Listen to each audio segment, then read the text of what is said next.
Greetings, readers and friends. Harvey Michaels here. I'm thrilled to welcome you to our adventure into Danshui, President Plunge, Book 1, Evacuate or Pay. It was an electrifying story to write, and I can't wait to share some with you today. Before we dive in, don't forget to hit that like and subscribe button if you haven't already. Your support means the world to me. Thank you kindly. Okay, here we go. Chapter 10, Fast as Arrows Shot from Bows. Paul Who. Back on the road, Paul's Humvee is shuddering right and left and slowing on its own by a tempest that feels nearly as intense as it was in Bali near the Guandu Bridge, just not as harrowing as it was up in the air where he thought out in the open on the bridge he might be blown away like cardboard. Passing hilly Old Town Danshui, he drives over much typhoon debris and mud from the sloped north side of the riverfront road. Pummeled by screaming, roaring winds crashing into the squarish Humvee, Paul grins, thinking he can't hear himself think. At a bend in the road, he faces the swollen, rushing, white-cap-tossed Danshui River. He is sure this supercharged river he barely recognizes must be roaring too, but inside the Humvee he only hears Noru winds shrieking and howling. Paul tries to swallow a growing fear-shaped awareness that he is driving around in a super typhoon. With no warning, the horizontal, head-on blasting wind abates. After a few quick seconds, ultra-heavy rain pours straight down, the hardest of the day, dumping loud, crashing amounts of water. After a minute, the rain volume and noise ease back for a few beats of Paul's heart only. His face twitches and his nostrils flare as if from a strong odor, involuntary fear reactions. The pause in an afternoon sky as black as midnight bothers Paul more than the rain. Deafening rain resumes. How long can it go like this? Paul says out loud, feels goosebumps, and wonders how much the hills to his right and the mountains behind the hills can stand. As if listening to Paul, the vertical 4-meter-high stone wall next to the sidewalk falls, crashing across the center divider, so close just behind the Humvee that Paul feels the road quake. Above and behind the wall, the Spanish-built 350-year-old Homaochang Fort San Domingo stays put. But tons and tons of dirt behind the wall gives way and rolls onto both sides of the road. Paul senses it happening more than sees the hillside giving way from his right side as he passes. After the brief road-shaking earthquake, there is only pouring rain sounds again. Paul makes a quick 3-point turn to go inspect the blockage. He smells fresh dirt. Cognitive dissonance from the giant slid hill he sees and thunderous rain he still hears cramps his brain. While sure he was the last to make it past before mud and rock crashed and slid from behind the fallen concrete wall, blocking the road with waist-high rubble on the far riverside and 4 meters of it where the wall fell, Paul has no recollection of any other vehicles on the road. Confident in his driving awareness, he is sure there were no other cars behind him and none come now in either direction, but he can't swear to it. He switches on the Humvee's spotlight and points the beam knifing through the waterfall of rain onto the mounds of rock, earth, and broken concrete covering the road. Paul grabs the rain poncho on the passenger seat, yanks it over his head, and runs, flicking on the high-powered flashlight he grabbed on the way out. Paul calls out into the roaring, overpowering rain and searches to see if anyone is trapped or swept into the Danshui River, but he sees nothing resembling a vehicle. He listens intently and hears no cries for help, no buried horns honking. No one's getting past that mess, Paul says to himself back in the Humvee. From the corner of his eye, he imagines or senses something. He wonders if there are battling, unseen forces, one protecting him, one attacking. The timing of the wall falling and the timing of me just making it past. Is it really only coincidence? Thank you, God, whatever's happening here. Paul makes another 3-point turn and heads for Fisherman's Wharf. He radios the Old Town Danshui Police Precinct to take action here, assuring the desk officer no one was caught under the crashing wall or the mud and dirt blocking the road. He signs off the radio and shivers, ankles to neck, recognizing how close he came to meeting an untimely end, the second time in less than an hour, the third time this shift. Paul phones his wife, who answers crying. Her and his children, too. What's wrong, Hope? He asks her. Is everything all right there? We were praying for you. It looked to me like you were inside a blender on at high speed. You were barely hanging on the side and someone was laughing at you. We prayed and prayed and then the vision stopped. She whoops out a sound of relief. Oh, we were so afraid you didn't make it out. Thank you for calling, Lao Gong. That's amazing. I have so much to tell you about what happened. Something else, his wife interrupts him. You have much more to do, many people to help. You will pull someone out of somewhere horrible, Paul. I saw it when I was praying. They both knew her occasional visions were uncanny for their accuracy, though sometimes they misunderstood the meaning until afterward. Paul gets goosebumps a second time, remembering the timing of the wall crashing and landslide he just escaped. I don't know what to say. Tonight has already been miraculous more than once. Paul's phone clicks, and the caller ID shows it is BLPD calling. Lao Paul, I have to go. The sergeant's calling. I'll call you when I can. Officer who? Paul begins. The sergeant yells, You aren't there yet? I called and they were too busy to answer their phone. Stop messing around and get over there. 5 more minutes is all, Paul says, but the sergeant already hung up. Newsy Susie. Susie is chomping at the bit for more fresh stories. She already took advantage of the BLPD's mega mistake, which she is still reaping rewards from. Bali police would likely suffer consequences for playing the security van SOS phone conversation on the police radio. Most recent, for almost an hour up till now, stations are repeatedly playing and paying for the Newsy Susie breaking news report of the 2 giant funnel clouds off the shore where Wang Sanbao plunged into the sea.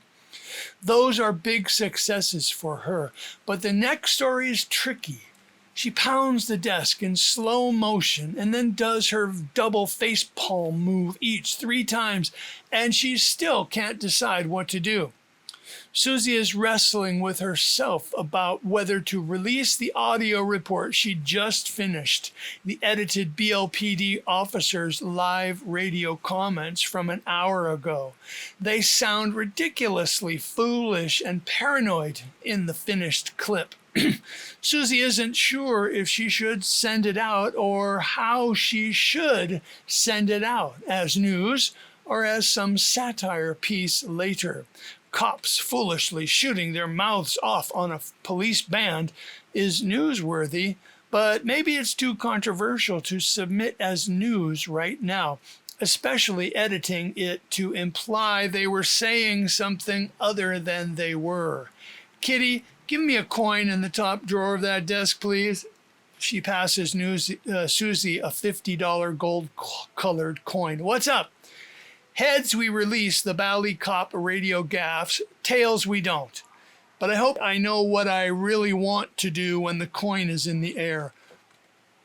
Before she flips the coin, she asks Kitty her opinion, and they calmly go through the pros and cons for either way. The worst part is it is less newsy, and their image may take a big hit. The best part is getting Newsy Susie publicity and getting paid dozens more times. Finally, she decides to go for it, rationalizing that news stations have no fresh stories and will appreciate something that's a little light. Surely people will see the story for what it is. Susie puts it out with new storm video footage as background and Chinese subtitled streaming script spelling out what the police are saying on the radio. She reasons she might have to explain herself, make a retraction, but she won't have to return the money, and she will make each time the report goes on the air. Susie thinks if there is bad fallout, she will try to spin the angle. She could explain the story reveals the incredible pressures police were under during Super Typhoon Noru. It is news made overhearing how officers can crack under pressure and monkey around unprofessionally on the police band. Apparently, however, this Newsy Susie's released breaking news report sounds a bit too real and causes pockets of hysteria in some circles. Kitty and Susie cut out all the sounds they could of officers laughing. They muffled the officers' chuckling sounds they couldn't edit out by manipulating the typhoon sounds even louder. The Bali police officers sound convinced they believe there might really be ready and willing Chinese invaders. China would love to send an invasion force under cover of this super typhoon, albeit in a science fiction submarine yet to be invented. Keep a lookout for that submarine. Maybe it's an amphibious kind that can come onto the beach. More than a few listeners are upset the police officers appear to give credence to there being equipment held back. Send one of the Typhoon heavy helicopters. They allude to a conspiracy to keep secrets from the public.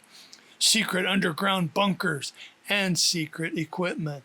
They keep the emergency Typhoon helicopters somewhere handy. They're ready to go. Another voice confirms the Typhoon helicopters are always on call in that underground bunker. The tongue-in-cheek, all sarcasm report is not intended to be taken seriously. Unfortunately, many thousands of people take it very seriously. Get BLPD on the phone! Amateurs! Colonel Hand explodes when he sees the news report. We have to issue an explanation, a retraction, ASAP, Chief Lai adds. Conspiracy nuts will have a field day with this. Sir, BLPD hasn't been answering their phones. We sent many emails and line messages. The head of communications' face is blushing deep red. They are a small precinct away from everything. Apparently, they never patched into our latest central PD network system, or the one before that. Amateurs! Colonel Hand slams his hand on the table. An angry-looking senior officer walks into the crisis center. Colonel, I just spoke with Sergeant Bao on his private cell phone. He assures they will maintain radio discipline from this point on. Amateur! When this is over, the colonel grumbles, etching a note into his notepad. Chief Lai turns away, speaking in a low voice. I would hate to be in Sergeant Bao's shoes. Bali PD. Pippi, put the phone back online, Sergeant Bao says this in a voice very unfamiliar. Pippi looks at him with concern. Are you okay, Sarge? You look like you've seen a ghost. Pippi fingers the hoop ring on her lip and cracks her chewing gum, squirming in her chair as a second and third gusting blast of typhoon wind screams loud, triggering the door deadbolt hammer drumming down the hall. I have never been chewed out like that before. I think I'm in big trouble. Paul Hu. Officer Hu drives the Humvee past the portside Fulon Hotel just ahead through oncoming raging, spray-filled winds, a long line of flashing red and blue police lights are diffusing through rain and reflecting off the draining storm water, creating an illusion of vast underwater lights. The 40-meter driveway into the port facility is jammed with lit-up squad cars. Rain shooting off and over the wobbling cruisers reminds him of the surface of the Guandu Bridge, and he fights off the panicky memory. Paul has been here before and knows where to go. He makes a U-turn, and halfway around, the Humvee acts ready to slide, or worse, pounded broadside by the violent winds. He parks out on the street with the Humvee's back end to the storm, a couple of car lengths away from the last patrol car lined up in the driveway, 100 meters or so from the back seawall.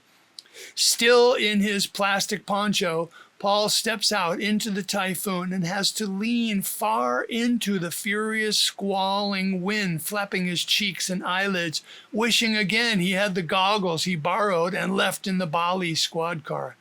He shakes off the bizarre sensation there is too much air pressure and he won't be able to breathe. Instead, he pays more attention to the feeling he could take flight like a kite with little trouble, easier by wearing the poncho, and he fights his way over toward the port police headquarters.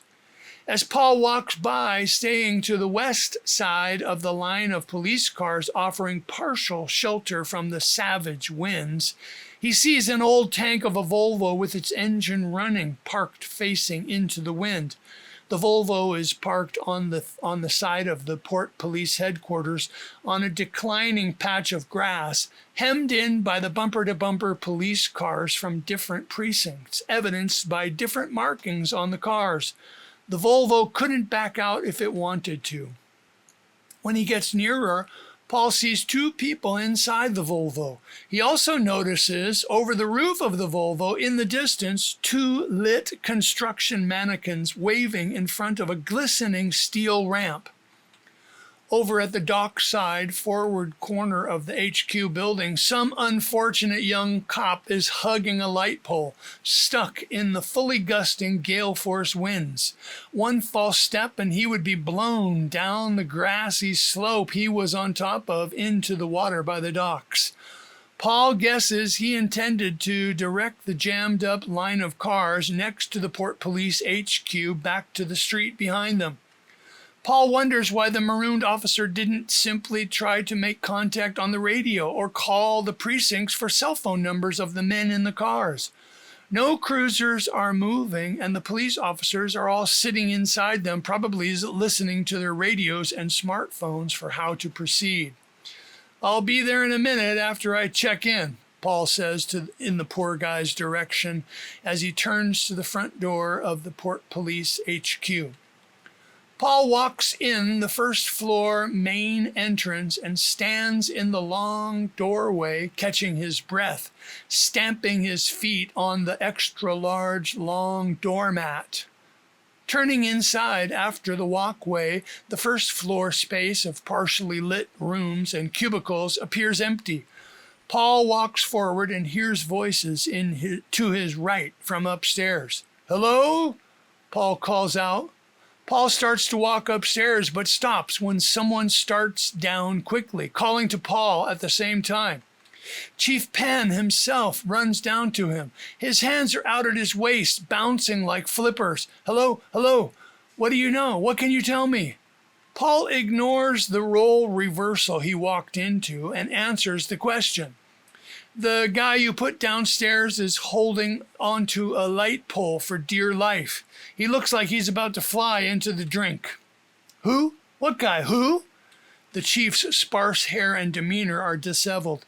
He repeats himself as usual when he's excited, and now he is overdosing on pressure from all the top brass in Taipei, firing line messages to him for answers which he has none. "Looks like one of yours, Chief," Paul reports, but the chief shows no recognition, lost in many trains of thought. Paul points through the first floor wall toward the side corner where the boats park. "At the front corner of the building?" started directing the dozen or so squad cars backed up to the street? Maybe. Paul sweeps his arm front to back to show the stretch of driveway from the street lamp-stranded officer to the end of the driveway where the parked police cruisers are backed up. Anyway, no one's getting anywhere because whatever car is in the rear isn't moving.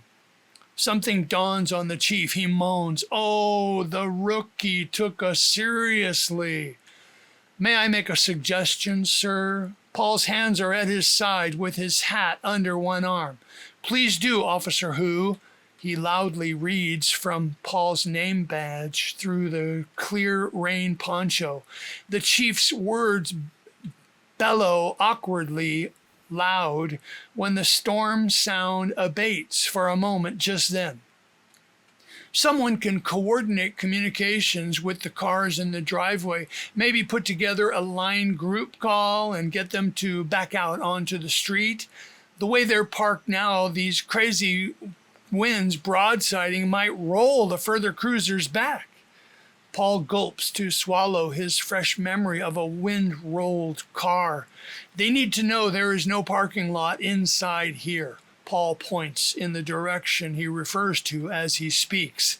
Then, I suggest one car can direct traffic with their loudspeaker system from the corner of the street, and this little exercise will tighten up communications. "Yes, very well, very well." Chief Pan turns upstairs. "Sergeant Chen, hey, come down here now. Sergeant, come down here." He turns to Paul, unable to keep himself from grinning. "They will rescue that officer outside." "Hugging a pole, you say?" "That's right. He's squeezing that pole like it's going to run away," Paul says with a straight face. "And Chief," Paul continues, "it looks like a civilian Volvo parked with the motor running downstairs right next to your HQ." "What? Civilians? What?" The chief repeats disbelievingly to himself. "No telling how long they've been there," Paul said. "They may even be witnesses. They sure have a perfect angle to see what happened." "Officer Who, we need to interview them. They may try to get away. Could you—" Paul was nodding. "Bring them in here?" "Yes, sir. The line of squad cars is blocking them for now. I will get them and bring them in before you and those officers figure out how to untangle their cars." "Thank you, Officer Who. Sir, may I borrow your sidearm for a minute?" Paul said, pointing at the chief's holster. "It's only a taser." "That's fine," Paul says and smiles for the first time. "It's just for show, just in case. So they know I mean business. Better safe than sorry right now." Shortly thereafter, the young photojournalists are protesting and grumbling in two separate rooms for questioning. When they first came inside, they were screaming about not touching their cameras hastily put into waterproof cases before exiting the Volvo. Quickly, it is revealed that both cameras belong to Howard. No one seems to have any experience or training in interrogation. To save time, and because Paul discovered them there, he hurries to interview them, Howard first. "You can't touch my things. I will show you the equipment, the memory chips, but you can't touch them." Howard shows Paul and Chief Pan, the only two officers in the room, that the digital camera's memory cards have very few photos on one card and only 1 minute of video on the other.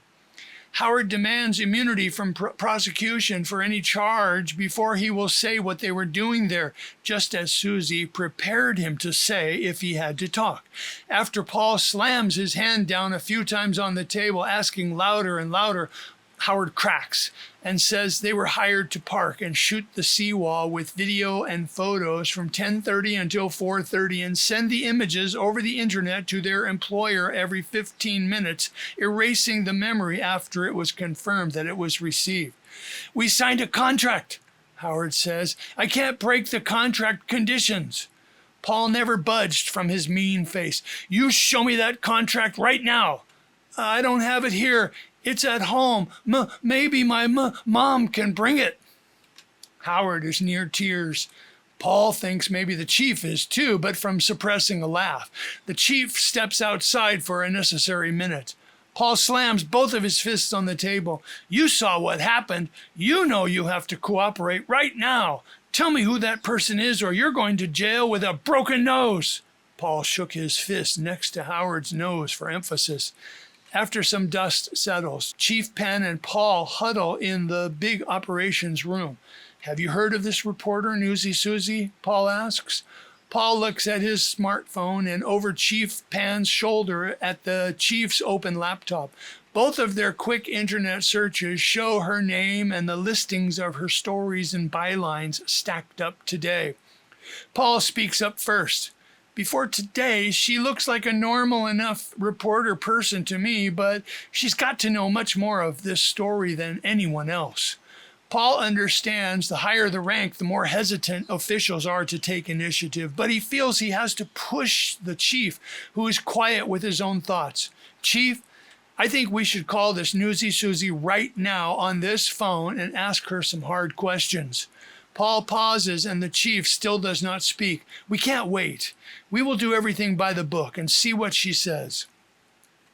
Stepping outside from interviewing Howard minutes earlier, Chief Penn answered a phone call from his supervisor who wanted to know why the chief hadn't investigated and reported on who was able to video record Minister Wang's security van launching off the seawall viewed across Taiwan on TV news.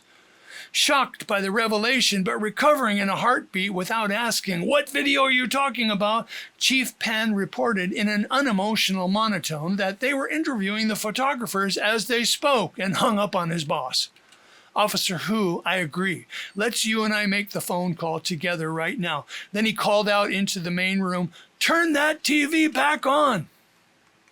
Newsy Susie doesn't budge an inch and insists she didn't know what was going to happen. After they hang up, Paul and the chief briefly discuss what they heard, relaxing with a fragrant cup of strong coffee. Paul meanders over to one of the 3 small windows to look down at the crime scene as they talk. Chief, you're going to be asked what you think she knew as much as what she said, Paul says, turning to face the chief and counsel him earnestly. Paul can tell Chief Penn is under a lot of pressure. Sounds like she's in it for the money only, and only the money. Getting her byline punched around everywhere. Wouldn't you say? The chief growls angrily. That sounds about right.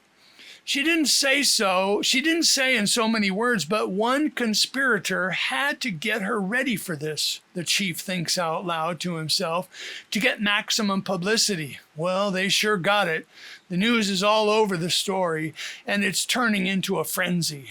He looks around and harumphs his frustration at the story happening right under his nose and him being the last person to know about the video coverage at the event. Sir, no matter what, she has to be grilled harshly, ASAP, Paul urges the chief. With respect, Chief Penn, sir, I suggest you note all times carefully and call Central PD right this minute. While Chief Penn is locked in intense conversation with Central PD, Paul goes back downstairs to the room Howard is still waiting in. Paul smiles at the young man and hands him a chilled bottle of flavored tea. You did the right thing, telling us. You're not in any trouble. For what it's worth, you and Mariana are 2 very brave photojournalists to come record this. Pretty foolish, but brave too. The young man, barely 20 years old, inflates with pride and relaxes, but stays quiet. Paul shrugs his shoulders and says, "Sorry I had to be loud back then." "That's okay. It's unbelievable for everyone, and I am still freaked out by what Mariana and I saw."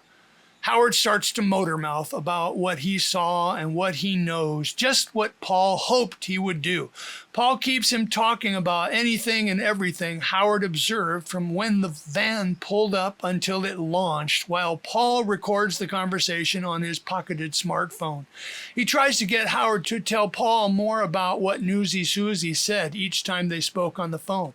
"So how did you meet old Newsy Susie?" "Man, she has changed a lot in the last weeks. You can't imagine the difference." "What do you mean?" Paul looks up and leans back in his chair, giving Howard his full attention. Before, she was out of control. She was flighty, kind of a loser. But the guy who plugged her into this story got her to change her total package. Howard pauses thoughtfully before going on. She's confident and fierce, too. She's not sloppy anymore either. Do you have any idea about this mystery informant? The one behind the abduction? What do you think about him? Paul tries to find out more. Paul sticks his head into the chief's office. Chief, do you have a minute? Sure, Officer Who. The chief shines a wide smile at Paul. Chief Penn walks over and moves to refill Paul's coffee cup. Paul leans over for another look out the window at the lighted, waving dolls down next to the launch ramp and the seawall attacked by the raging typhoon. It's hard to see clearly and not try to see. He cringes at the van headlights visible as dim lightsabers from underwater, maybe 20 meters out from the seawall. What he sees triggers something he is holding at bay. Paul temporarily loses his core balance and his purpose for knocking on the chief's door. Something there rips open the memory of another pair of headlights shining, his legs being blown out from under him, banging them into the broken tree on his way, almost flying over the side of the road above Bali a few hours ago. He coughs and swallows hard. Clearer headed ahead again, Paul focuses, searching the far side of the jetty, past the end of the seawall. The Fisherman's Wharf jetty rocks, jutting outward. He tries to imagine how a crew on a rescue boat might get around to the sunken van. Tide looks high, but the seas are too wild, Chief. It will be really tough, maybe impossible to get at that van before the typhoon goes north.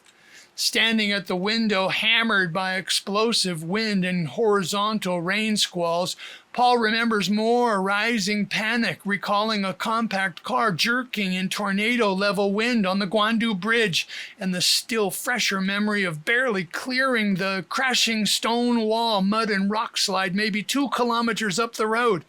It all pushes against Paul's consciousness. He can't explain to himself why his breathing is shortening and his pulse is spiking. Down on the other side of the seawall, the 25-meter band of closest surf moves like water in a stuck-on-high washing machine, agitating furiously.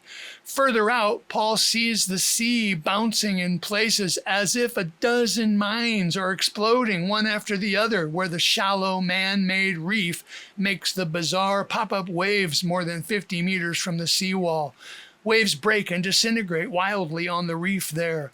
In the space between the unseen reef and the seawall where the van is entombed, big, ugly, misformed waves are remade that churn and smash into the seawall backside, all with impossibly high-speed winds releasing sheets of flying white spray and foam their way.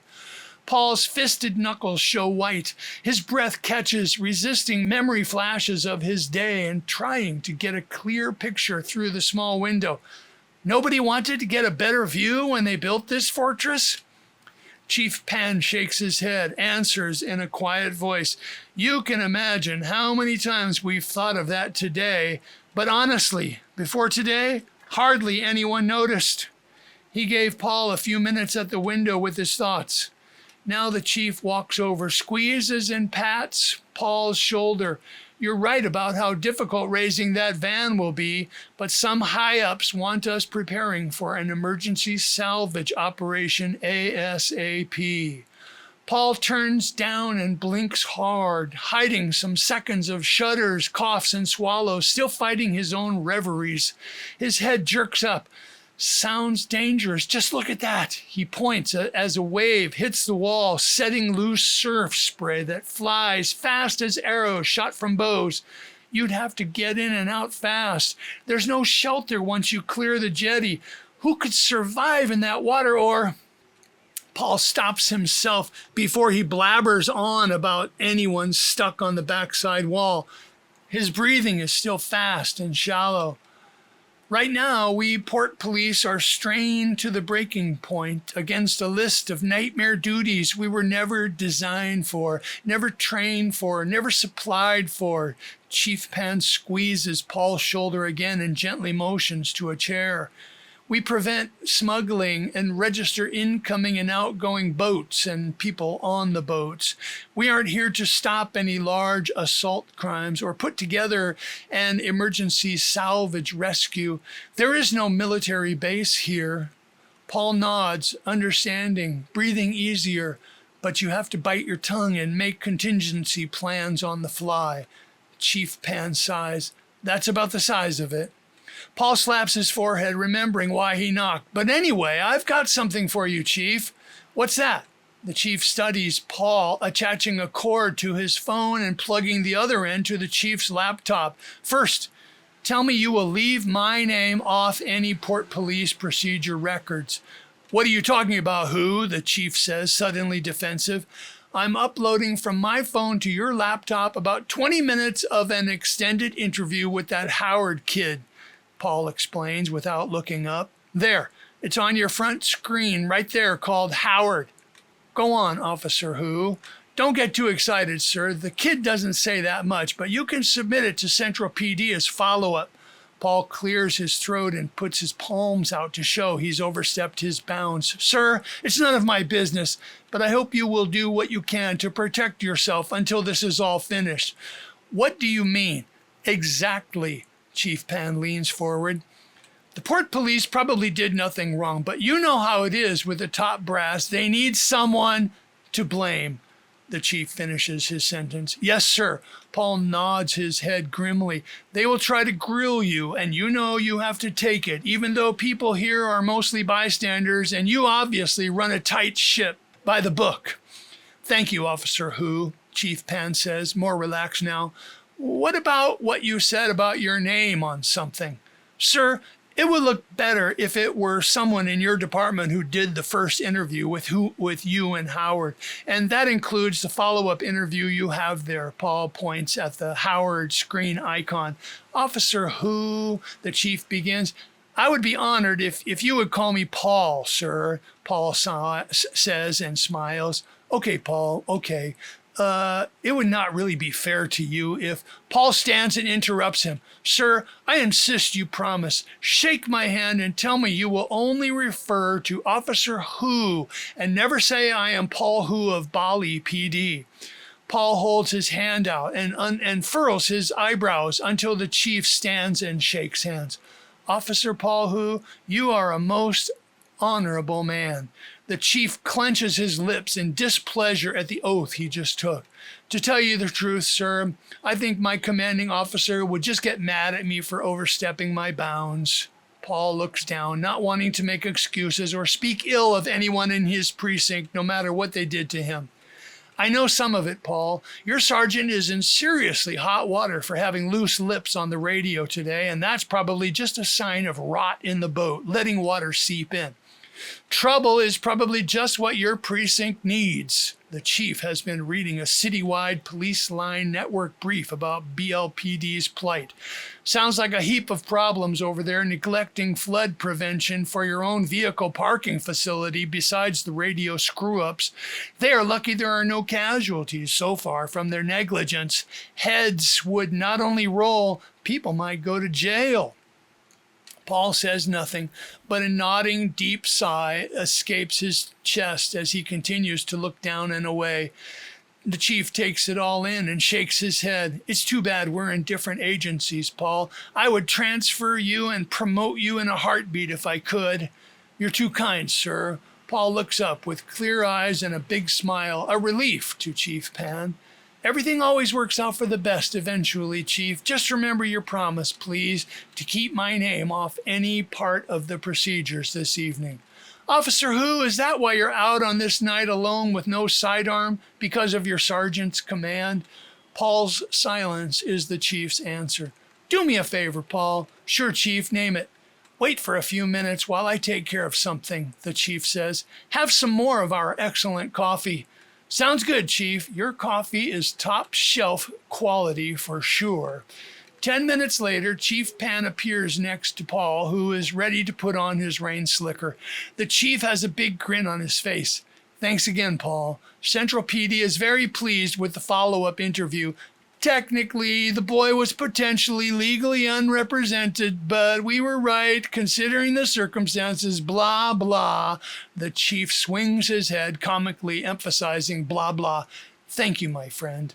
The chief's eyes say he is sincere, even touched. Don't mention it, Chief. Paul tilts his face sideways in a mock serious expression, reminding the chief of his oath. Don't mention it to anyone, sir. See you again soon, I hope. Smiling, Paul lifts his rain poncho and the chief stops his arm. Take this. It's a loaded Glock 9mm with 2 extra clips of ammunition. The chief puts the expensive holstered handgun in Paul's grip. And here's a laminated official voucher that it is on loan from Port Police, Chief Pan, to Officer Hu, and absolutely no other person is to handle it, with no date for returning it. Paul lifts his eyebrow and shakes his head. I won the lottery. So did I. The chief looks intently and nods at Paul. Oh, one more thing, Paul. I spoke with a sergeant up the road in an understaffed Sanger precinct. He's in real trouble there. When I mentioned you and your Humvee, he pleaded with me to ask you to get up the road to help them out, if you don't mind. Well, Paul was going to mention Sergeant Bao. I already cleared it with your sergeant. A mudslide made the road impassable going back to Danshui, and Guandu Bridge is closed too. The chief held his hands out to his side. What do you say? Yes, sir. Paul salutes crisply. No one sees the salute except the chief. I'm happy to help. This night is history in the making. Paul is surprised at his own spontaneous salute and at the chief's moist eyes. That's it for today. Thanks for listening. I hope you enjoyed the reading this time. Please leave a comment if you did. What did you think?